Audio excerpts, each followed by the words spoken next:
Hey YouTubers, welcome to another episode of This Is Your Life. And I'm talking about the lives of dairy cattle today.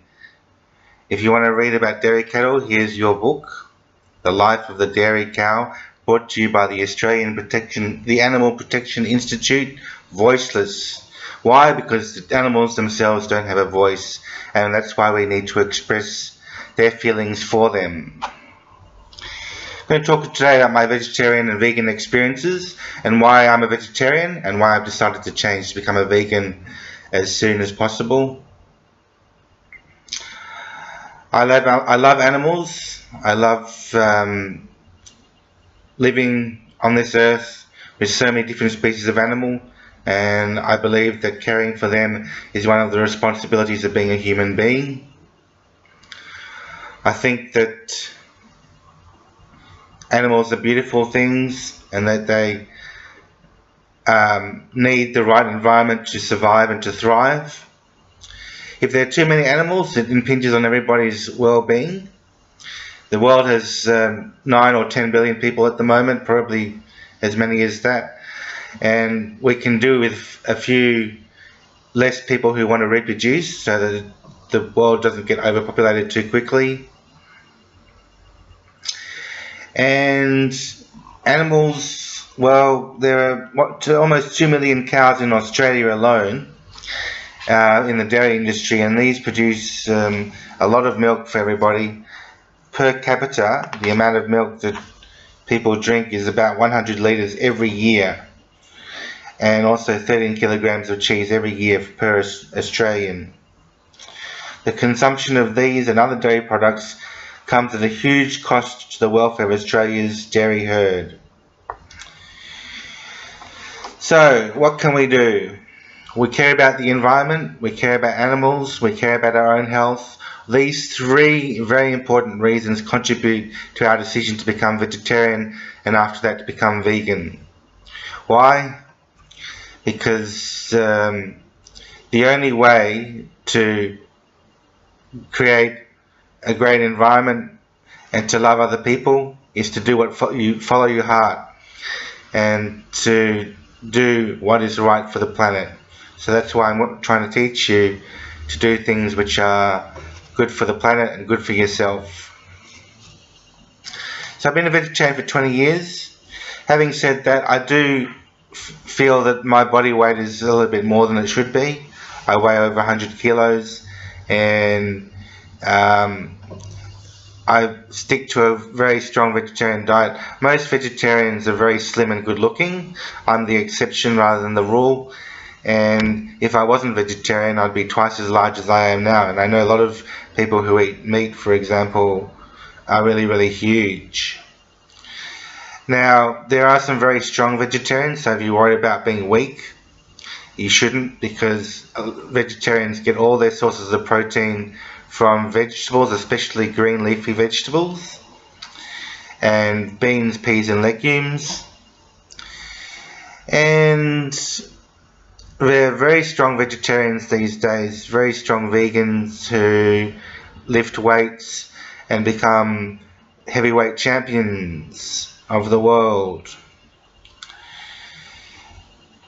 Now that I've learned more about the dairy cow, I'm really, really keen to become vegan rather than just vegetarian, even though I've been vegetarian for 22 years. I'm going to learn a lot more in this book. This book has some great photos of how animals suffer in captivity, so I'll show you a few of those. That's one of them. Lots and lots of cows, and that's why they breed lots of disease and pretty much poison our foods with toxins like carcinogenic elements. There's a lot of other pictures in this book. This is a typical example of cows bred in captivity. They're not bred in good conditions. The conditions in which they're bred are very, very hostile and overbearing, and they suffer from mastitis and other forms of disease which we inherit when we eat the food. There's another picture of cows in captivity. They don't have a very happy life, as you can imagine.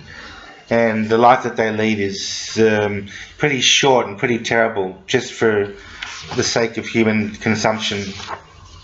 This is not a sex manual, but if it was, it'd be a pretty interesting one, because this shows how cows are artificially inseminated on farms and made to reproduce against their will, and how they lose their young when their young are very, very young, only a few days old. So what's it like being a vegetarian? Well, it's pretty nice. It's pretty interesting, and it's pretty fun to be a vegetarian. You get to choose a lot of foods. You get to try new foods. You know that you're not hurting the environment or the animals. You know that you're doing a good thing. And you know that other people are going to be influenced by your culture and be inspired by what you do. So the main thing about being vegan and vegetarian is to do it slowly. So if you're a meat eater now, well, you've got a long way to go, but you can improve it every day, just a little bit at a time, just slowly becoming vegetarian over a matter of weeks. I did it virtually overnight. I had no problems with it at all. But that's just because of the person that I am. I have this split personality, and I just changed overnight. My experience was that there was a school barbecue on, and I was eating some hamburgers one day, and then I realized to myself, my goodness, I'm actually eating something which has been alive a few days ago, or a few weeks ago. And it really grosses me out that I'm eating something that is really that gross. So I decided from that point on that I wouldn't eat meat. I would also employ other ways in my lifestyle to have a good environment, to take care of the environment and reduce waste and do things which were helpful for the environment.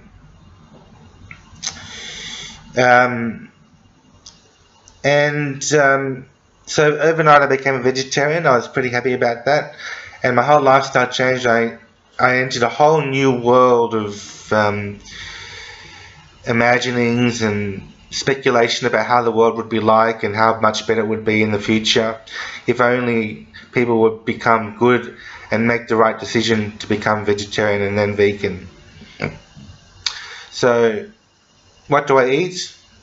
I don't eat very much, and I'm very diet conscious, although with the amount of oils that are secretly put into foods these days, one might think that it's possible that I'm being fed unknown amounts of oil, fat and grease into my diet. But if you choose carefully, and especially if you're vegan, you will choose very carefully, you won't encounter any problems with unknown substances in your food. Now, one of these things like flavors and colors and the things that they don't mention on the packet in meats, which are carcinogenic, these things must be avoided at all costs. What do I eat? For breakfast I have cereal, all bran cereal, which is obviously made of all entirely bran, and it's got a very high fiber content, about 42% of your fiber needs per serving, so it's a very high fiber content, and it gives you great bowel regularity. I have that with soy milk, which I love to drink. I even drink soy milk out of the bottle. That's how I love it so much. But I know that there are some people, including some doctors even, who are educated not to know about vegetarianism and veganism, who think that soy milk is a terrible product. I don't agree. I think that drinking soy milk in moderation is a pretty good thing, especially high quality soy milks, because there's so many varieties available, and it's great for young children, and it's great for adults to drink soy milk and to put it on their cereal, and to employ it in smoothies and many other recipes which are beautiful to eat.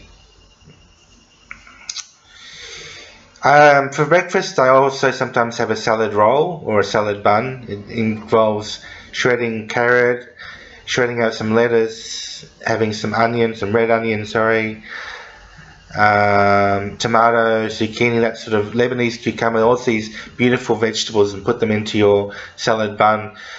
Salad buns these days, wholemeal buns are the best, but they're often of a very variable quality, so it's best to, if you not make your own bread, which is possible with a bread maker, then to buy it from a reputable source. Some bakeries do have some very good breads available, especially in the suburban areas. For lunch, sometimes I prefer having hot food for lunch, but that's just me. I know that there are some people who can eat cold meals throughout the day, but I really like hot meals. So if I'm hungry for a vegetarian or vegan meal, I normally go to either Food for Life, which is run by the Hare Krishna, or Veggiarama, which is another exclusively vegan or vegetarian restaurant. There's also Soul Origin, which sells a lot of salads for us to enjoy. And for dinner, I have a very light meal for dinner normally. I don't eat very much for dinner, although I know there are some very thin people who don't get bothered by having a large meal for dinner and then eating very little in the morning. I'm the opposite. I eat a lot in the morning, I eat less for lunch, and I eat even less for dinner if I can afford to do so. Occasionally, once a week, I treat myself to a meal of a Chinese stir fry. So I might have rice with mixed vegetables for dinner, for example, just to treat myself. And I love having cashew nut and tofu in my stir fries. I enjoy having some forms of dessert. There are some very good soy-based ice creams these days. Not only sorbet, which I find is a little bit sweet for myself, but also non-dairy ice cream, which is really delicious and of a very good quality. And it can be expensive, but if you look closely in your supermarket, you'll find vegan varieties which are far less expensive and far more enjoyable than having a dairy ice cream and stuffing yourself with terrible substances like milk products. So if you enjoyed this video, please like and subscribe, and ask me for more in the comment section. If you want to know more about vegetarian foods and vegan lifestyles, the best thing is to read a book like this, as I mentioned, The Life of the Dairy Cow. Learn what these animals have to go through and why they're pretty much our slaves. And inquire to your local animal welfare institute or organization to learn more and become a member with their organization. Hope you have fun, guys. Have a nice day.